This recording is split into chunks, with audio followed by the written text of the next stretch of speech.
अस्सलाम वालेकुम वरहमतुल्लाहि वबरकातुहू। तमाम दोस्तों को मेरी तरफ से सलाम। काफ़ी अरसा हो गया मैं वीडियो अपलोड नहीं कर सका, तो इंशाल्लाह अब इस सिलसिले को शुरू करते हैं। कोई निजी मसरूफियात थी।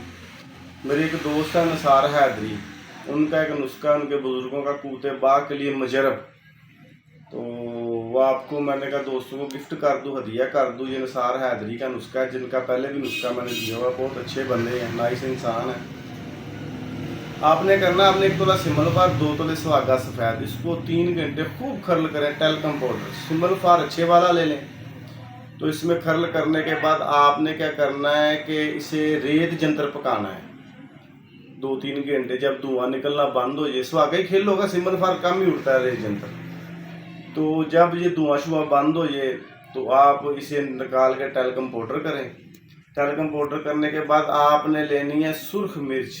जो सुर्ख मिर्च होती है ना छोटी ताज़ी, वो सुर्ख मिर्च ताज़ी छोटी गोल, इसे सिंध में लौंगी मिर्च कहते हैं, हमारे यहाँ छोटी होती है, लंबी होती है, छोटी गोल बेर की मानत होती है। इसको अच्छी तरह इस सुर्ख मिर्च ताज़ा का 10 तोले पानी लेकर इसमें खर्ल करके इसकी टिकिया बना के बाद खुश्क 4 तोले फटकड़ी सुर्ख लेनी है।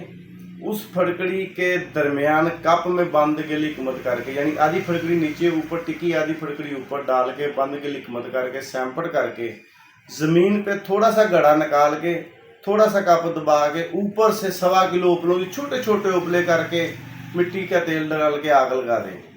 तो बात जिसे ठंडा करके निकालेंगे, आपकी दवाई तैयार है। जो सिमलफार है सुहागे वाला, इसकी आधा चावल खुराक है। कूते बाग के लिए 3 खुराकें बकौल उनके काफ़ी हैं। शुगर और कूते बाग के लिए हमरा दूध मक्खन ये देनी 40-50 साल के बंदों को है, मरीजों को। और जो फटकड़ी है ये बुज़ुर्गों को दर्दों के लिए दें, और जो नौजवान है, यंग ब्लड है, उनकी कूते बाग का मसला हो तो ये फटकड़ी उनको इस्तेमाल कराएं 1 चावल से 1 रत्ती तक। ये निसार हैदरी का नुस्खा है। दुआ में याद रखें। आपका दोस्त की बाबा नहीं मैं वस्सलाम।